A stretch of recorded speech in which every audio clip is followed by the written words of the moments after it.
La peau de chagrin de Balzac, c'est l'œuvre sur laquelle je viens de travailler en cours particulier avec un élève. Comme on a fait une belle disserte dessus, on a analysé un sujet, on a fait une problématique, on a rédigé l'introduction, on a même rédigé une sous-partie pour réviser la méthode. Je vais vous mettre tout ça, je vais vous faire un petit montage. Alors c'est vrai que j'ai déjà publié une vidéo où je fais une dissertation sur la peau de chagrin. Donc les deux sont complémentaires, c'est pas le même sujet. Et donc je vous invite, si vous avez au programme la peau de chagrin, à regarder les deux pour réussir votre disserte le jour du bac. On prend ce deuxième sujet, on choisit celui-là. Je vais le copier. On va le regarder de près. Bon, pas de si près que ça, j'ai un peu exagéré en zoomant. Quels sont les mots qui te semblent les plus importants dans ce sujet-là? Ouais, fantasy, ça c'est... On va le questionner, on va voir ce que ça veut dire. Oriental, est-ce qu'on le souligne aussi ou pas? Ok, bon, je vais le mettre dans une couleur un peu plus claire parce que il ne contient pas un sens aussi fort que d'autres mots, notamment fantasy. Ouais, le désir, le désir. D'ailleurs, donc c'est Balzac qui écrit ça. Hein. C'est Balzac qui écrit cela dans son avant-propos. Et il met le désir en majuscule. Ça nous rappelle quelque chose qui fait aussi dans le corps du roman. Oui, vouloir et pouvoir. Il me semble même que savoir aussi, il le met avec un S majuscule. Et qu'est-ce que ça veut dire le désir, principe de toute passion? Que veut dire cette expression? Est-ce que tu peux la reformuler? Voilà, exactement. C'est le désir qui mène les personnages, la vie, l'existence à la passion. Et d'ailleurs, la vie est prise avec le désir. La vie elle-même, l'existence, on peut le reformuler par l'existence humaine, est prise avec le désir. Ça, qu'est-ce que ça signifie? Comment est-ce qu'on peut reformuler ça? L'existence de Raphaël, et peut-être aussi d'autres personnages, parce que Balzac ne parle pas spécifiquement de son héros là. L'existence humaine. Quand tu dis qu'elle sera une vie de plaisir, attention, hein, désir et plaisir, c'est pas vraiment synonyme. Ouais. C'est vrai que le désir est une aspiration au plaisir, mais ce sont pas des purs synonymes. Hein. Enfin, quand Balzac dit est prise avec le désir, c'est comme si le désir contenait la vie, ou qu'elles sont tellement proches, serrées l'un à l'autre, qu'elles se parasitent. Et en particulier que le désir parasite la vie, et même on va aller vers le parcours associé, hein, création et destruction, donc roman de l'énergie, création et destruction, le désir détruit la vie. Le désir est une énergie qui détruirait la vie. Ou alors, peut-être, hein, qui créerait quelque chose. Hein. Peut-être qu'elle est source de création, mais quand on parle de passion, c'est de passion dans un sens qui est proche du sens étymologique. Est-ce que tu te souviens du sens étymologique du mot passion? Patior, souffrir. Voilà, la passion, c'est une chose qui dévore celui qui la vit, c'est une chose que l'on subit, la passion. Et d'ailleurs, ça a donné passivité. C'est quelque chose qu'on subit. On n'a pas exactement défini ce que c'est que fantasy, donc peut-être qu'avant de le reformuler, définissons cette histoire de fantasy presque orientale. C'est une mode, un mouvement même, orientaliste, qui est très proche du romantisme en fait. Hein. Tu sais, Balzac, on l'associe pas tellement au romantisme parce que on l'associe à raison au réalisme. Mais en fait, dans La peau de chagrin, qu'il a écrit en 1831, on est d'accord, 1831, le romantisme est à son apogée en France. Le fantastique, c'est l'irruption de surnaturel dans un cadre réaliste. Donc en fait, réalisme et fantastique sont complètement compatibles. Et en ce sens, cette mode romantique de l'Orient et cette mode romantique du fantastique est parfaitement compatible avec le réalisme en germe d'un écrivain, d'un Balzac qui est encore assez jeune. Je pense que la problématique, on va plutôt, sans oublier cette dimension-là du sujet, on va plutôt l'axer sur la suite de la phrase. Bon, je rajoute ce que tu as dit, mode du romantisme. Mouvement, donc c'est le mouvement qui est vraiment qui a le vent en poupe au moment de l'écriture de La peau de chagrin. Maintenant, je pense qu'on est prêt pour reformuler le propos de ce sujet.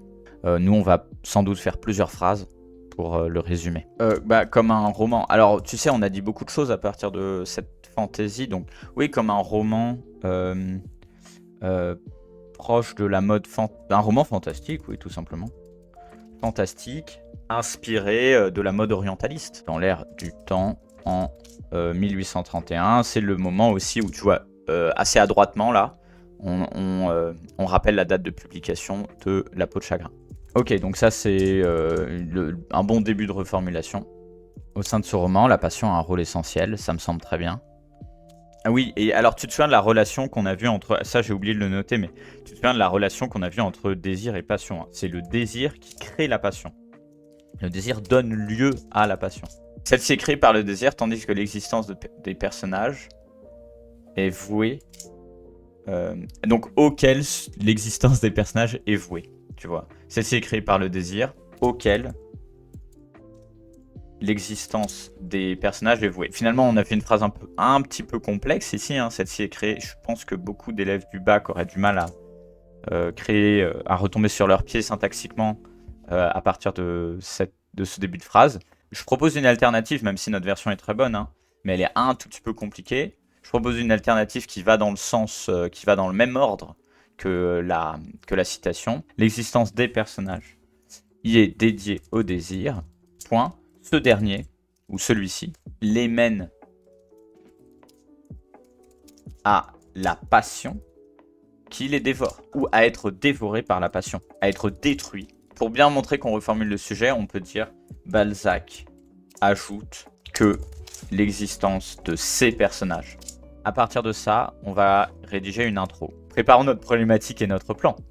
Parce que comme ça, oui, il faut qu'on ait une problématique en tête et un plan avant de rédiger l'intro. Quelle question on va poser là? Ouais, une problématique qui se base sur l'analyse que tu viens de faire et sur la compréhension fine que tu as du sujet maintenant. Moi, je te conseille de commencer par « est-ce que ?»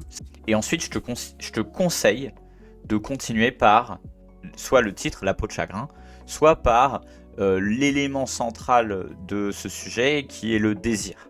Non, on reprend pas tout ça sur le roman fantastique, on fait une question efficace. Là, ce qu'on prépare, c'est juste la problématique. C'est le moment de poser une question, pas d'affirmer des choses. Ça, c'est ce que dit Balzac.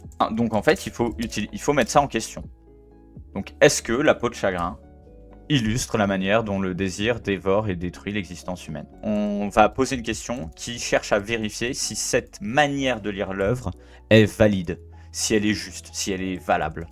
Grand 1, oui, le désir dévore ou détruit la vie des personnages dans le roman. Grand 2, mais, et là on va dire la passion créée par le désir. Tu vois, ce qu'on avait bien dit, la passion créée par le désir. Tu sais quoi, on va flatter un peu le parcours associé en disant peut-être source d'énergie, peut-être une source d'énergie créatrice. Voilà, on flatte ce parcours associé qu'on déteste. Bon, alors ça, on n'a peut-être pas encore trouvé un grand 3, ce serait bien qu'on en trouve un. Tu sais que t'es pas obligé de faire un grand 3, mais que c'est mieux. La peau de chagrin met en garde contre les souffrances du désir, les souffrances de la passion. C'est même synonyme de dire les souffrances de la passion, même si on a un peu oublié ce sens du mot passion, qui veut dire souffrance étymologiquement. Donc en fait, la peau de chagrin met en garde contre les souffrances de la passion, tout en s'en inspirant. La passion est un moteur de la vie. Voilà. Donc il faudrait qu'on trouve une manière de le dire sans utiliser peut-être la métaphore de la motorisation. En fait, on va mettre en avant le fait que le roman est très ambivalent parce que en même temps qu'il nous met en garde contre la souffrance de la passion, comme le fait l'antiquaire, eh ben, il nous fait vivre la puissance et l'enthousiasme du désir, tu vois, l'euphorie du désir. En fait, on devrait peut-être mettre les choses à l'envers, parce que là, on commence avec les souffrances de la passion, donc la destruction, et ensuite on arrive à la création, mais je pense qu'il faudrait mettre les choses à l'envers. C'est plus, la peau de chagrin dit oui, c'est vrai, il y a beaucoup de force vitale dans le désir et dans la passion, mais en fait, tout ça est très dangereux et nous mène à notre perte. Tout ça nous réduit comme la peau de chagrin, quoi. Oui, c'est mieux dans ce sens-là parce qu'il me semble que déjà le parcours associé nous choisit ce sens-là en disant création et destruction. Tu vois, le parcours associé finit par destruction. Et puis surtout, je crois que Balzac, lui, donne une leçon qui va plutôt dans ce sens-là.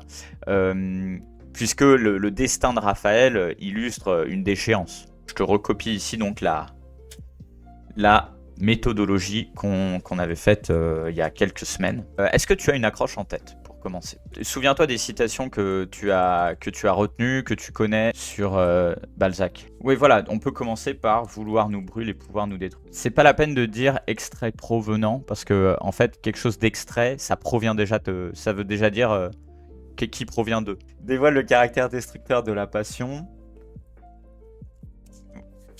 Très bien, cette première phrase est magnifique. 20 sur 20. Là, le correcteur arrête la lecture et il met un 20 et puis c'est bon. Et il passe à la copie suivante. Alors attention, on a prévu de dire que, tu vois, on a déjà reformulé le sujet, on a déjà rédigé ça. Donc on va pouvoir utiliser ce passage tel quel. On a déjà dit que c'était un roman fantastique, ou on va le dire. Donc moi je pense que là il va directement à, donc c'est la deuxième étape qui est la présentation de l'œuvre et du sujet. Et donc même comme on va présenter un peu l'œuvre là ici dans Roman fantastique 1831 tout ça, en fait là présente le sujet, présente la citation. Après ton accroche, pour vérifier qu'elle soit bien choisie, tu dois pouvoir mettre un justement ou un au contraire si c'est une accroche qui est déjà en tension. Donc justement, Balzac annonçait dans son avant-propos ou prévenait son lecteur dans l'avant-propos en disant ou en définissant son roman comme deux points ouvrez les guillemets. Tout à l'heure, ce qu'on avait préparé en rédigeant ces quelques phrases, c'est exactement l'analyse du sujet. Donc ça, tu peux le copier ici, juste après avoir dit ton sujet. C'est une reformulation qui analyse le sujet. Oui, c'est vrai, on n'a pas encore montré que le sujet pose un problème. Ça, on va ajouter une ou deux phrases pour montrer que ce sujet doit être mis en question et qu'il invite à se questionner sur l'œuvre. Cependant, cette lecture de l'œuvre, ou cette manière de lire l'œuvre, ça c'est si on veut vraiment montrer, tu vois, avec des gros sabots que on arrive à l'expression du problème, de la tension du sujet. Cependant, cette manière de lire l'œuvre n'est peut-être pas suffisante, n'est pas ne dit pas toute l'expérience de lecture, quoi, en fait. Donc, n'est pas doit être complété. Tu vois, ça c'est comme ça, on va pas trop contre Balzac. C'est une manière un peu fine de dire qu'il n'a pas complètement raison dans cette citation. Cependant, cette manière de lire l'œuvre doit être complétée. Elle ne permet pas elle n'en dit pas toutes les toute l'ambivalence et la finesse. Tu vois, toute l'ambivalence. Si on a juste sélectionné juste une phrase ici pour le sujet de l'avant-propos de Balzac. Donc en fait, Balzac savait très bien que son roman nous parlait de beaucoup plus que ça.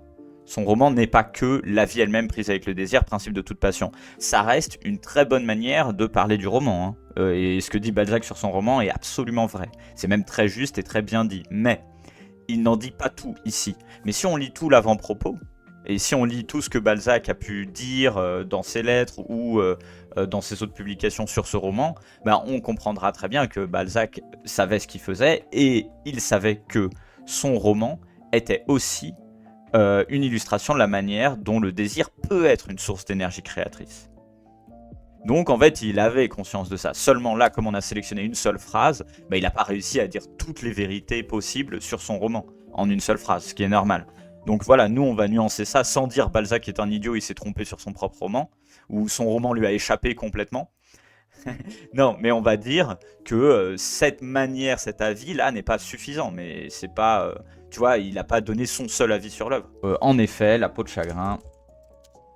Et là, il faut... Alors là, c'est la phrase juste avant la problématique où il ne faut pas trop en dire sur notre grand 2, sur notre opposition, mais il faut quand même montrer, comme on est dans l'introduction, qu'on va présenter quelque chose de cohérent et de juste.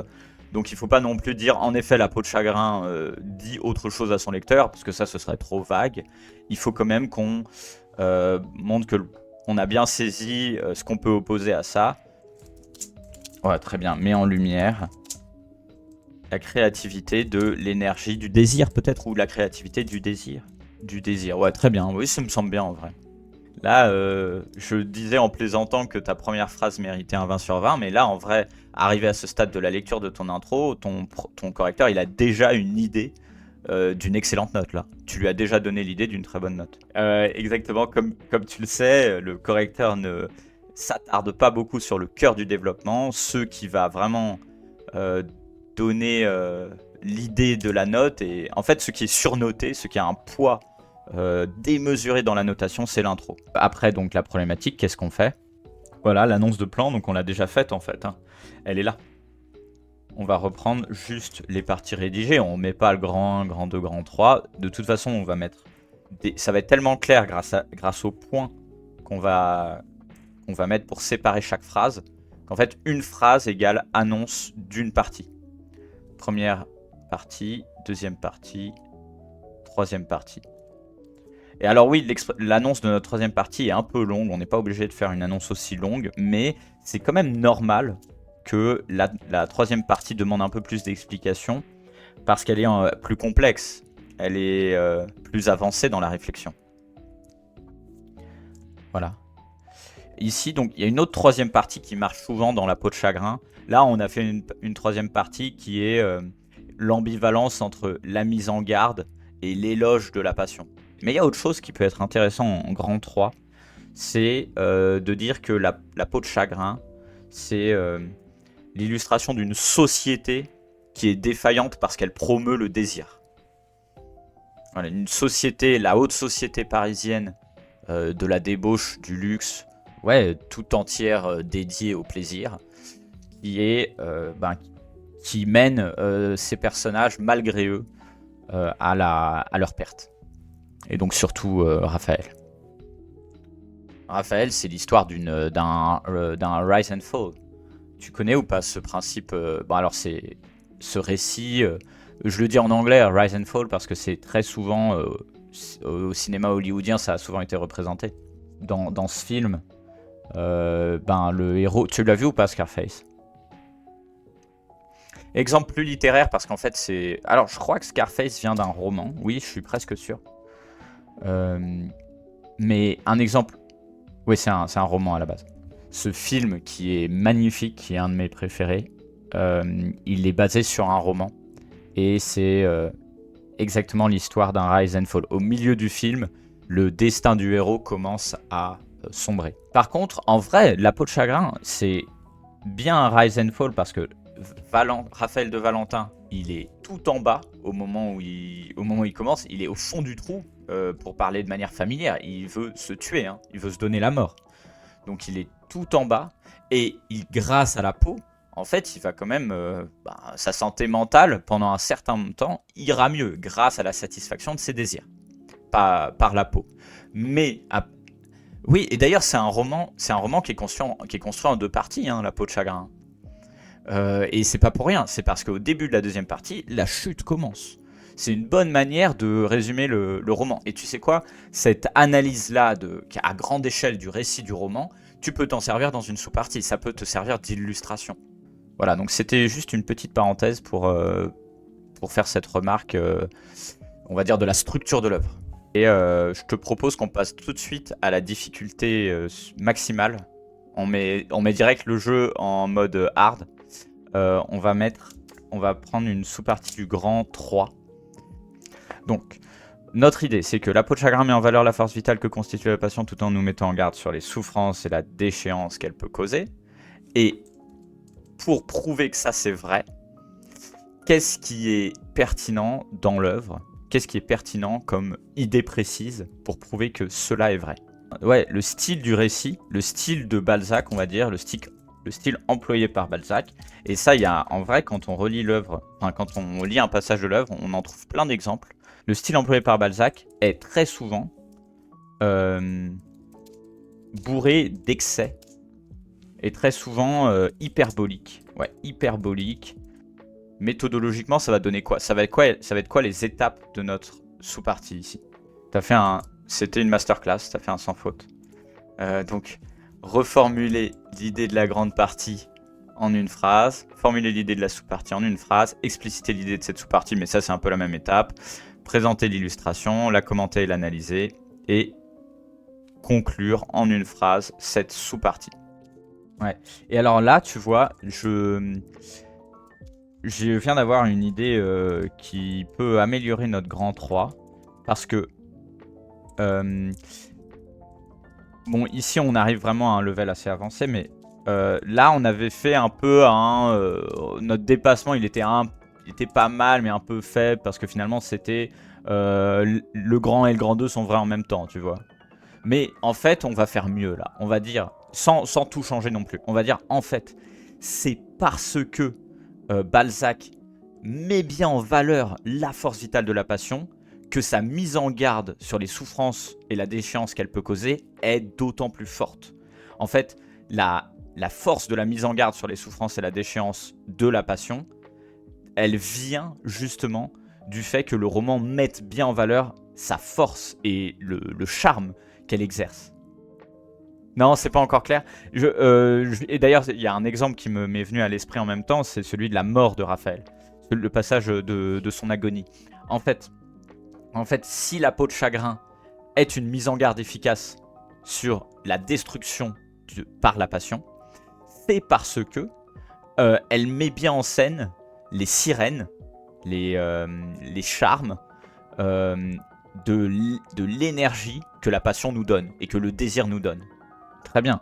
Donc on peut enfin considérer que la peau de chagrin est une mise en garde efficace des déchéances avec un S causées et ES, oui, par le désir, parce que ce roman, ou parce qu'il raconte le pouvoir de la passion. Voilà. Tout simplement. Ouais, très bien. Parce qu'il relate le pouvoir de la passion. Ok. Maintenant, idée de la sous-partie.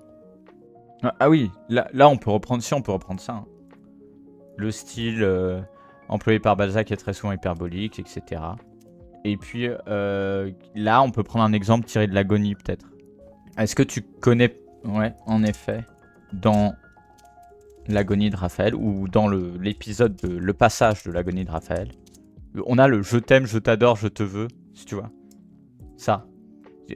Même dans la mort, Raphaël est plein d'énergie, tu vois. Tellement qu'en plus de l'hyperbole, il y a une gradation. Je t'aime, je t'adore, je te veux. Je sais pas si c'est exactement une gradation, mais il y a une évolution de... Ouais. Il y a une malédiction juste après l'amour, tu vois. Donc il y a aussi une figure antithétique là. Je t'aime, je te maudis. Et le je veux, tu vois, la volonté, le vouloir. Donc c'est une super citation pour illustrer cette sous-partie, je pense. Alors on peut dire devient fou, hein. Parle au présent, c'est mieux. Ouais, dans un dernier excès de désir. Alors tu te souviens de à qui il parle là? Ça commence par un P. Oui. Donc dit à Pauline, ses répétitions, ses hyperboles, cette gradation. Là on peut balancer tout ça, ces répétitions, ces hyperboles. Peut-être en disant entre parenthèses je t'adore. Cette gradation et cette antithèse, donc maudit, malédiction et amour. Donc cette antithèse, entre parenthèses, malédiction et amour. Ici, pour aller vite, on a le droit de mettre des petites parenthèses comme ça. Malédiction et amour. Dans l'analyse d'un passage, oui. Donc, confirme ou mettre l'accent sur les excès, sur l'excès de la vie, sur l'excessivité ou l'excès. C'est mieux de dire juste l'excès. Mettre l'accent sur l'excès de la vie passionnelle menée par Raphaël jusqu'à sa mort. Et on a presque fini cette sous-partie. Il nous reste juste à conclure, à micro-conclure, on va dire. alors si t'as pas d'idée, si t'as pas d'inspiration sur la formulation, tu dis juste cela, donc cela reprenant tout ce que tu viens de dire, aussi bien l'idée que l'exemple. Cela prouve bien ou cela illustre bien la manière dont Balzac écrit, tout simplement, écrit, ouais, à la fois la puissance, la capacité de destruction, ou sinon la nocivité du désir. Je te mets si tu veux. L'amoureux le plus toxique ever. Voilà, c'est Raphaël. Voilà pour notre travail aujourd'hui. Parce que on a un tout petit peu dépassé sur le temps et surtout on a bien travaillé sur ce sujet et sur la peau de chagrin. Tes analyses étaient très bonnes et je pense que ce qu'on a fait aujourd'hui, ça peut aider beaucoup d'élèves.